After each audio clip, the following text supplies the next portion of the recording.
I think to talk about different interpretations of emptiness in Buddhism, and of course it's such a profound topic, because there's no way to gain liberation from samsara for oneself and others without realizing emptiness. As it said, the perfection of wisdom, meaning the apprehension of emptiness, is the mother of all Buddhas, meaning there's no way to become enlightened without this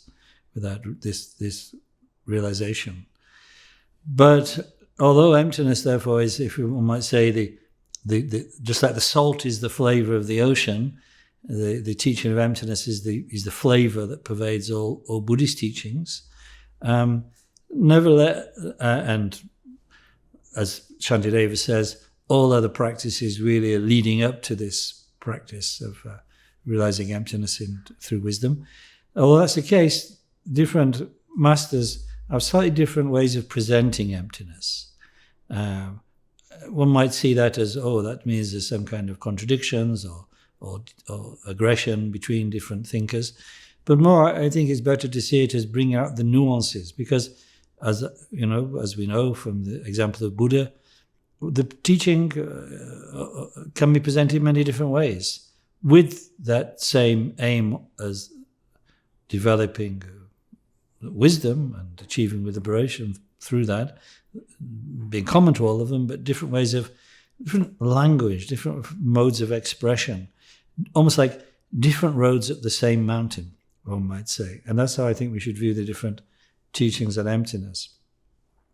Now, having said that, of course, therefore, different masters thinking about this point of there being different ways of presenting emptiness, themselves frame that slightly differently. So one has to make a choice which way to frame this. So, as a follower of Sakya tradition, for us, one of our greatest masters to in terms of his philosophical acuity, his kind of the clarity of his thinking, was Garampa Sonam Sengi, who lived in the 15th century. So I'll kind of borrow from him, at least borrow from him some framework, not his sharpness and brilliance, but at least his framework. Garampa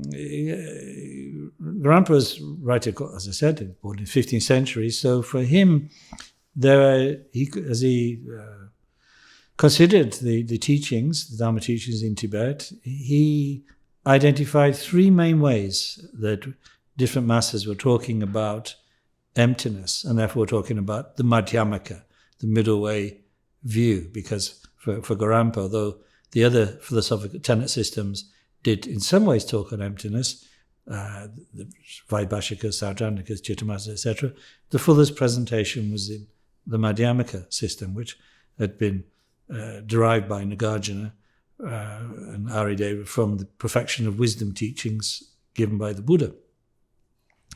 So for Garampa, there seem to be three major patterns. Now, that's interesting, one might say, as a historical curio, but I think there's something more to it, because I think there's something in what Garampa identified as the three main ways of presenting emptiness.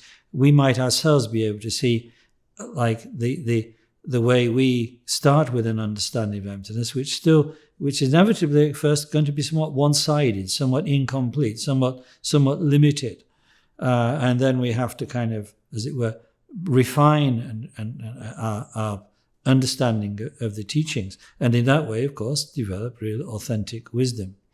So for Garampa, the three dominant presentations on emptiness in his time, I'd say more or less it's the same today actually, were those of the masters who he felt, first of all, overemphasized the side of non-existence, and we'll clarify what that means. In the side of non-existence, they conflated the teaching of emptiness with non-existence. So that's one group. And the second group were those who, for Garampa, conflated the teachings of emptiness with a subtle type of existence. We'll come to them. And then the third Madhyamikas, well, you've guessed it already, of course, they're the people who kind of got it right, just right. The Goldilocks' pudding is just right for Father Bear. And what was that? That was the view of those who Rampa characterized as those for whom Madhyamaka was the Tadral, beyond all extremes, the Madhyamaka beyond all extremes. So to kind of sum it up, there's a Madhyamaka which is tending towards non-existence, a Madhyamaka view tending towards existence, and the Madhyamaka of the free from all extremes. So the first one, I deviated slightly from Grandpa's order there. So we'll start with the Madhyamaka who, as it were, conflated Madhyamaka with existence. For Grandpa, that is a school of thought associated very much with a great master called Dolpopa Shabjatson. Dolpopa Shabjatson lived at the end of the 13th century into the 14th century. He was actually associated partly with the Sakya school, but increasingly more with a school called Jonangpa. And for Dolpopa, the real meaning of emptiness, as he put it, is that it's not simply, one should understand emptiness not simply as the emptiness that we describe in conventional truth terms, emptiness that all phenomena are empty of any self-nature, rangtong, as Dolpopa called that.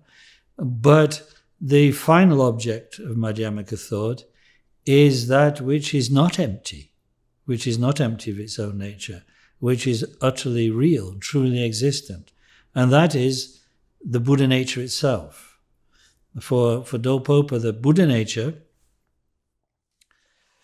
which is inherent in all sentient beings, which is their wisdom mind, actually cannot be described as empty in the way that we use the term emptiness to signify that phenomena are devoid of any intrinsic nature because they arise through causes and conditions. For Dolpopa, that's true, but only up to a point. Only to a point that you should recognize it applies merely to the phenomena of conventional truth. Selves, bodies, atoms, all that kind of thing, which have come into existence, as we can see, simply through dependence, through the combination of causes and conditions. They're all empty. But if ultimate truth was no more than that, Dolpopa argued, then how could we achieve Buddhahood? To achieve Buddhahood, we must be arriving at something that is really true, that is really, finally, existent. Not existent because it was created, like a body or a soul or something like that, but real because it's the fundamental stuff of reality, that which reality has always been and always will be. And that is, as I said, what Dolpopa identified as Buddha nature. Now, calling it Buddha nature is, of course, he was borrowing this term from some sutras of the Buddha, some discourses of the Buddha, in which Lord Buddha presented the point that all beings have the potential to reach enlightenment. All beings have that inner potential, in that their mind is pure.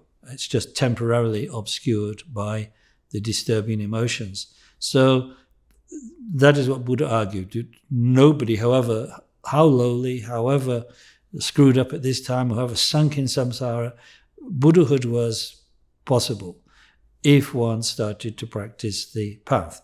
And that possibility all beings have, Buddha referred to as the Buddha nature.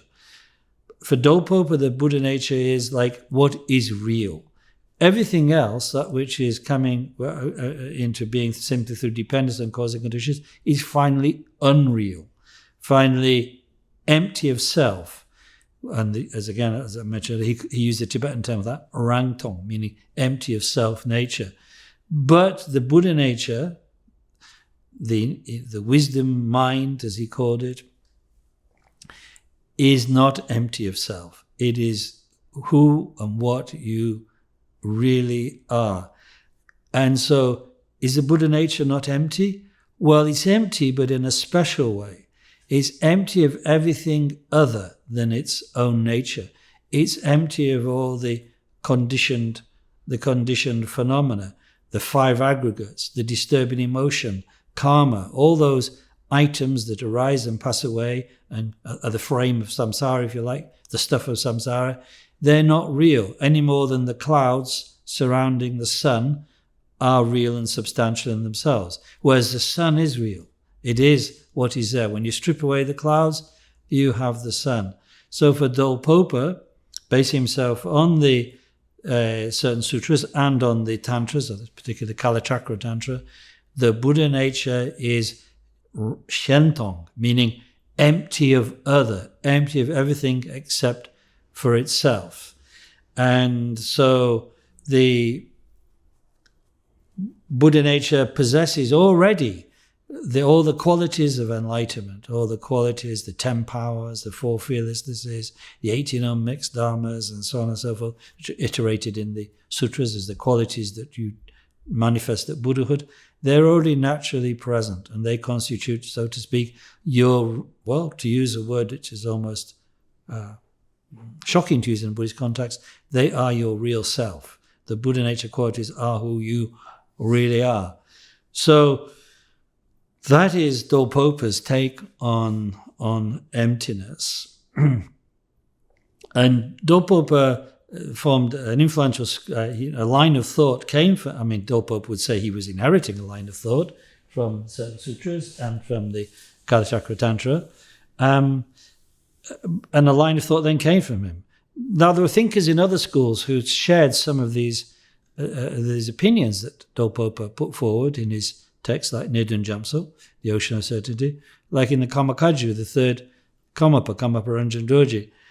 Although he didn't use the same philosophical language as Dolpopa exactly, there's certainly elements in his teachings which seem like Shentong in his concentration on the Buddha nature. But it is not. But Ranjan Dorji's presentation is not so uncompromising as Dolpopa on the absolute reality, the true existence, so to speak, of the Buddha nature, the one absolutely real entity. And then later on, there are other thinkers like Taranata in the Jonan school, and then in the 19th century, Jamgon Contra Lodro Thaye, also Kamakajipa, like the third Kamapa, also seemed to, in some of his teachings, to kind of carry on some of the elements of Dolpopa's thought, but like the third Kamapa, mixing it together quite a lot with Kamakaju Mahamudra. So for Gorampa, Dolpopa, although he acknowledges what a great practitioner he was, and so on, there is a deviation. And that deviation is because he has made that which is unconditioned, that which cannot be reduced to a position, cannot be put into any category. He's put it into one. He's put it into the category of true existence. And if Buddha nature is therefore truly existent, it cannot help but be conditioned. Because whatever is existent is arising from causing conditions and is therefore destructible, is impermanent. Now this seems like a very subtle philosophical point, and Gorampa's not denying that Dolpopa had great meditation experience and was a very good teacher.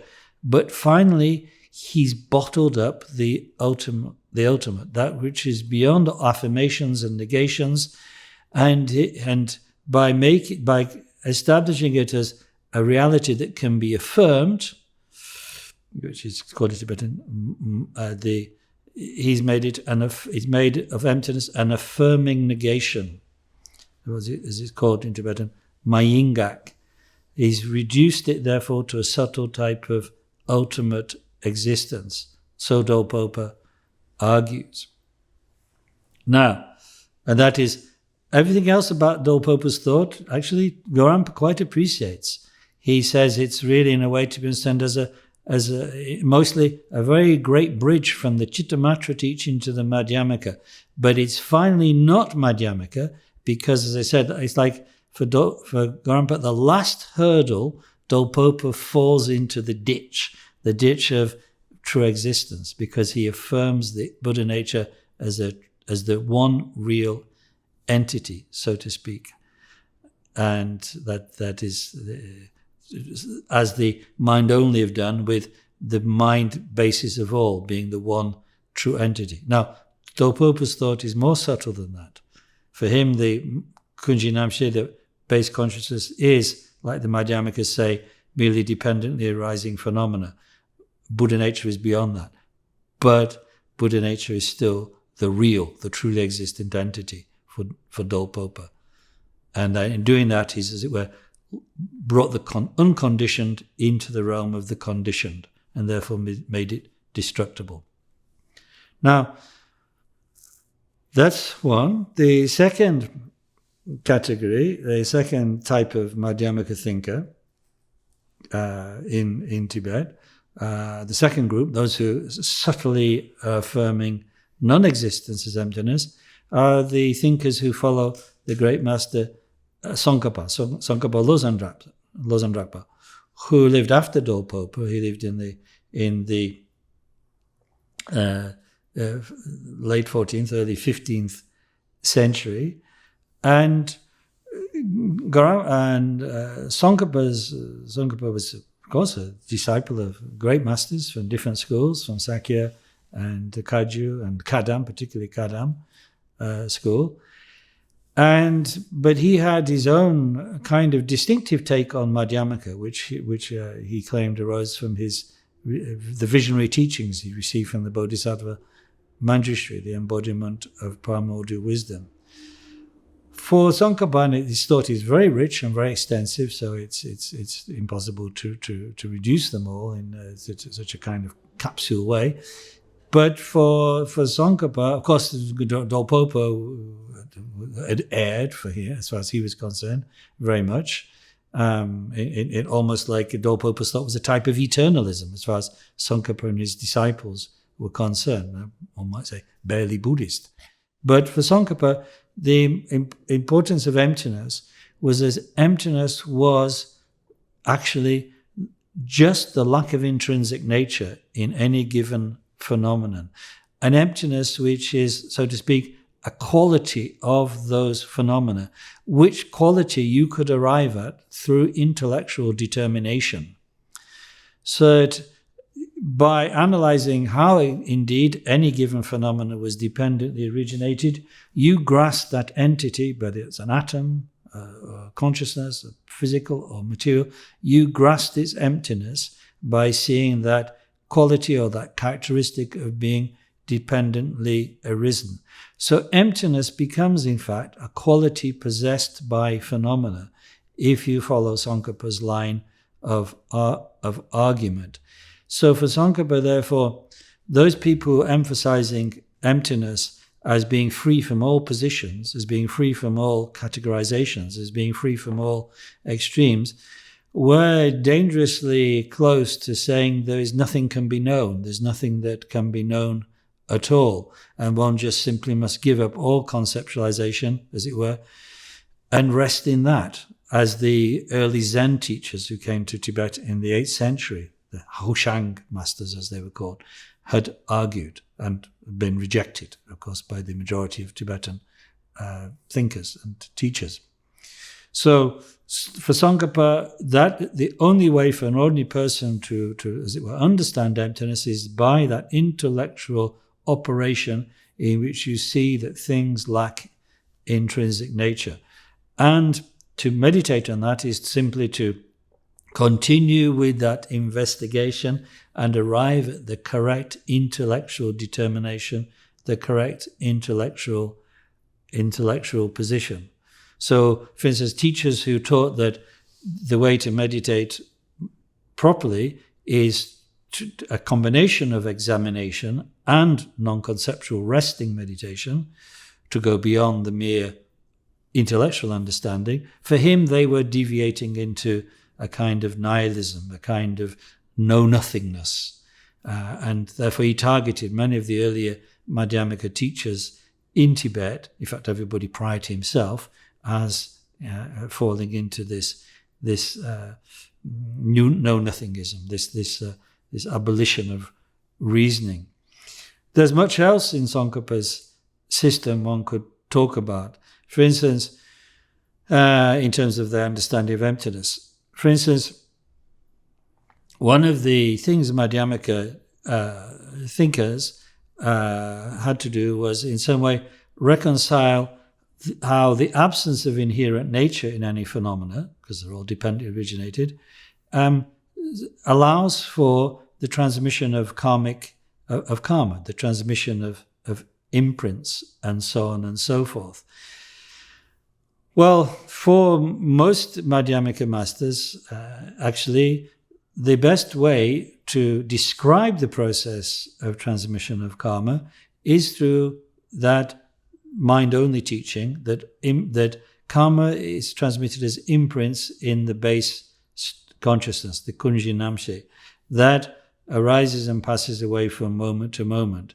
Now, of course, from a profound Madhyamaka point of view, the kunji is a merely conventional appearing phenomenon. It's not intrinsically real.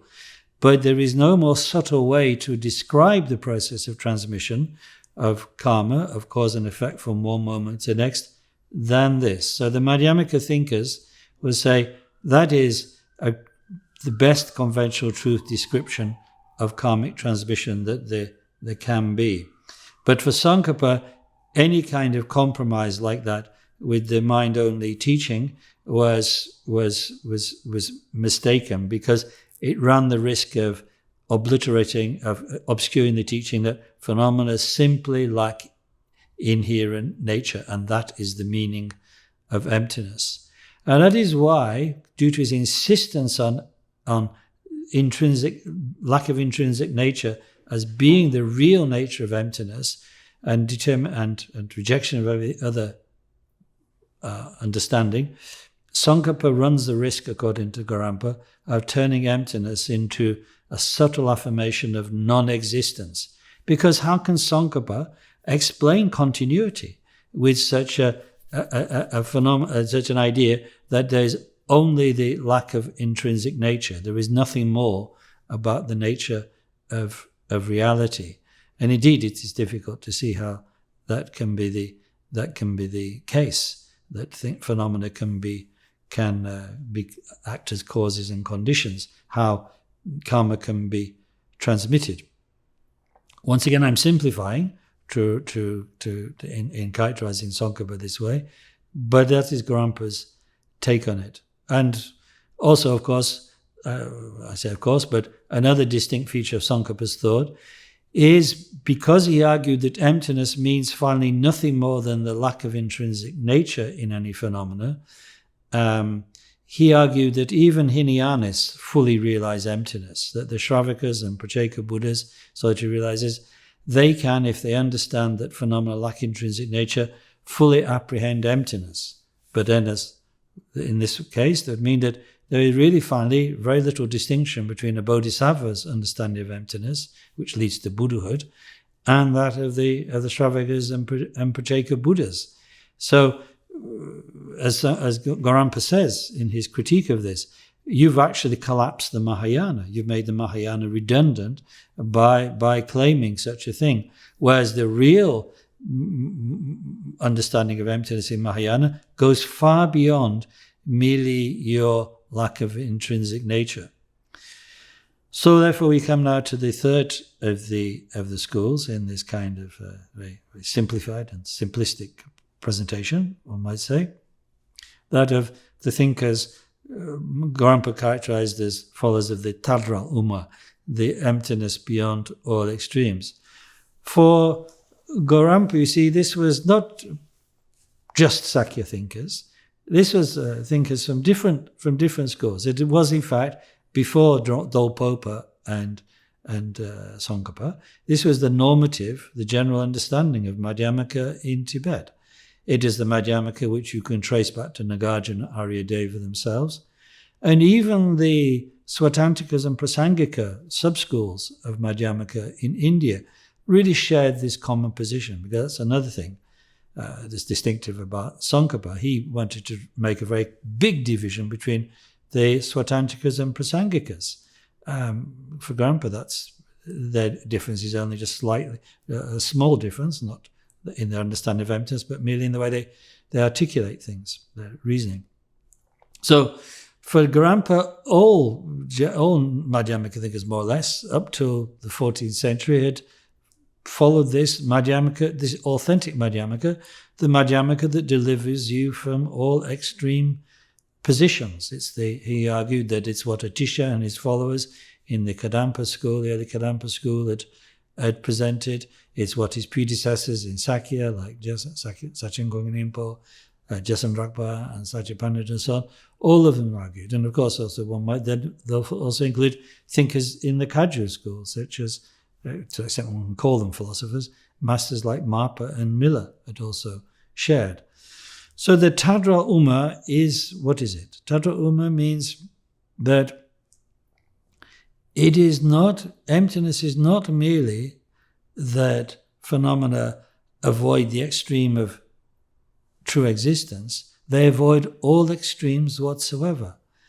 That, in fact, if you say that no phenomena truly exist, you're not saying that they are nothingness. You're not saying they truly don't exist, because that category is merely dependent on the first.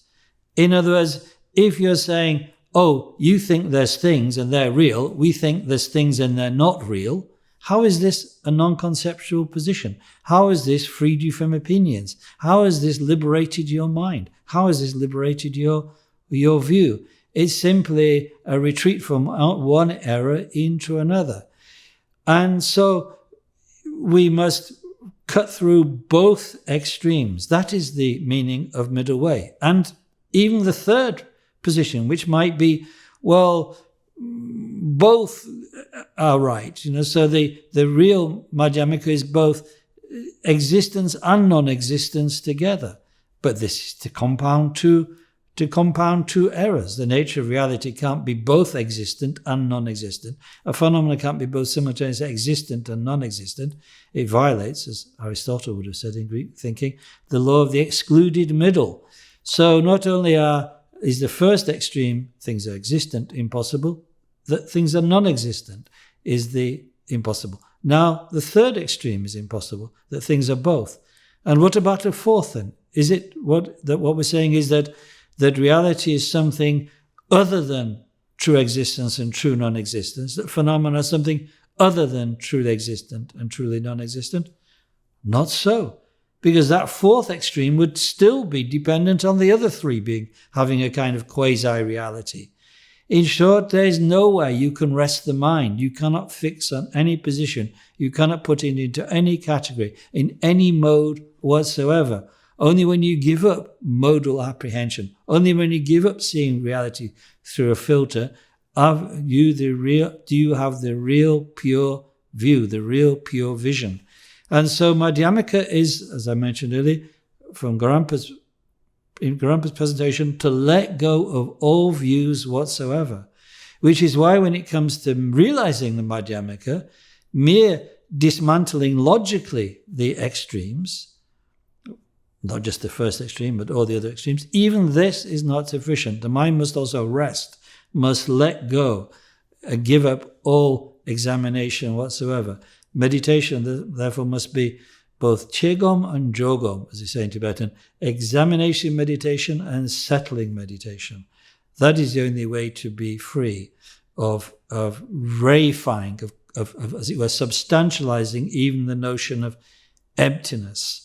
Because if you cling to emptiness, however well examined, you cling to it as a thing, as a category that you know intellectually, and you can affirm with language, you still have an object of clinging, however subtle. So meditation must be the combination of both.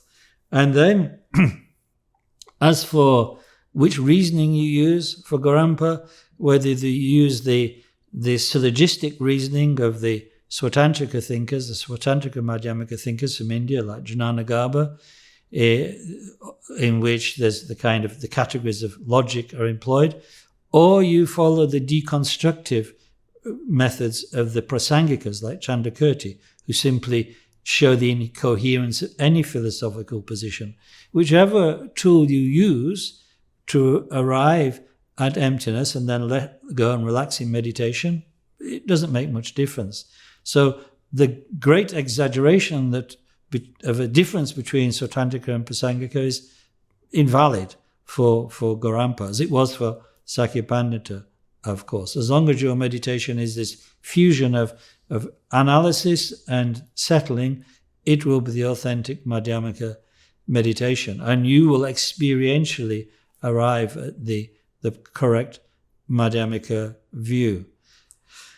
So this is the Tadral Uma. For Garampa, you can find it in a Tisha, you can find it, as I say, in the Indian masters of Madhyamaka, Swatantrika and Prasangika, and he is really just, as it were, recovering that authentic Madhyamaka from the exaggerations and denigrations that these other very talented, very brilliant masters had, so to speak, accidentally introduced into Madhyamaka discourse in Tibet. Now, so that is Garampa's take in Taoyi Shenji, his wonderful work, the clarification of the middle way view. If one was presenting this from different perspective, perhaps that of Jamgon Contra Lodra Thai or something, then one might have gone at it a different way. But this is what we've done for today. So thank you, Garampa Sanam Sengi.